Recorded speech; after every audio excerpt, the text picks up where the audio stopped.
r/AskReddit. What is the strangest mystery that is still unsolved? Also, make sure to subscribe or I'll post your search history next. I'm just kidding, but subscribe.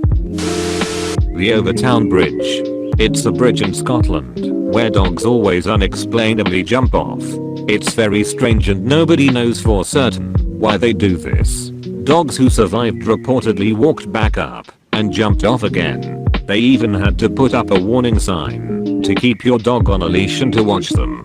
A lot of theorists say maybe it's because of certain scents or animals down below, but most people have disagreed with this theory. It's freaking weird.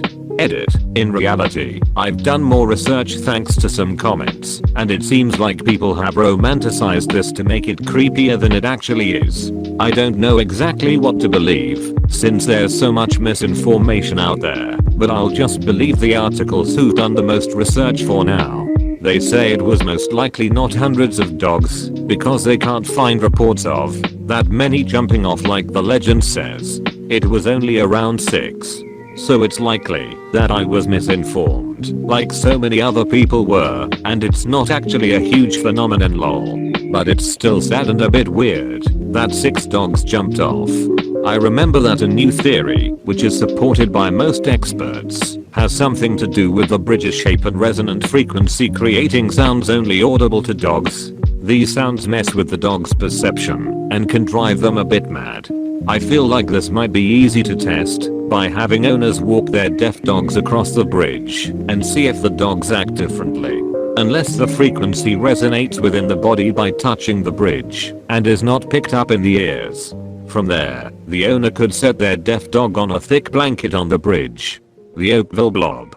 In 1994, there was a rainstorm in Oakville, Washington. Only the raindrops were a strange clear substance that had the consistency of jello. Lots of people experienced flu-like symptoms after coming into contact with it, and people's dogs and cats all over the city were dying. When a local hospital ran a lab test on the substance after one of the patients suggested it was found that whatever this mysterious rain was, it had human white blood cells in it.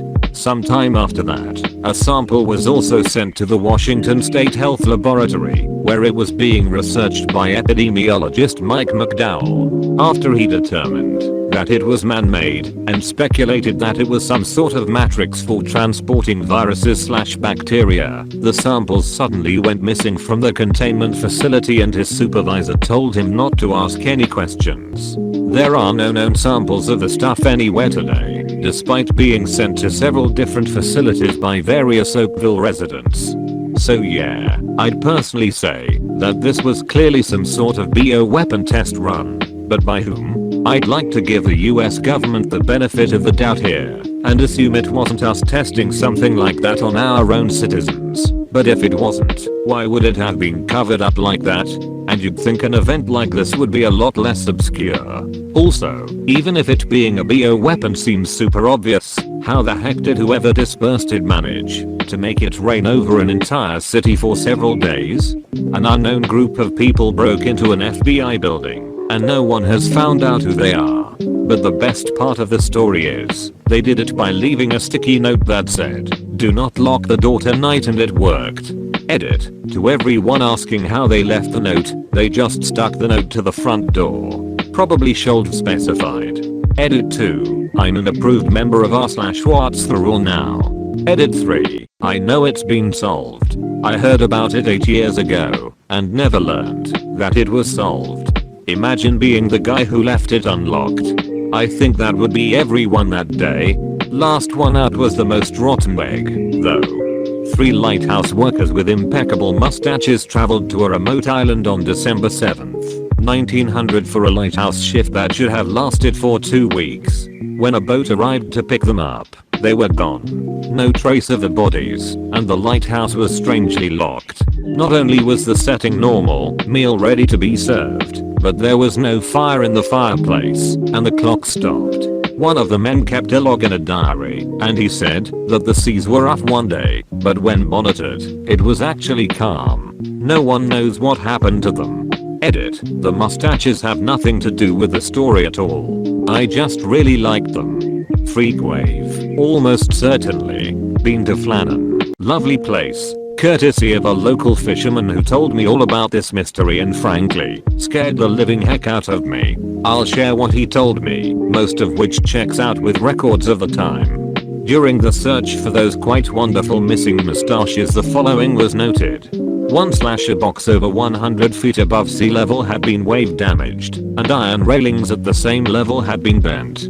2. The railway lines serving the lighthouse had been ripped out of their concrete settings. 3.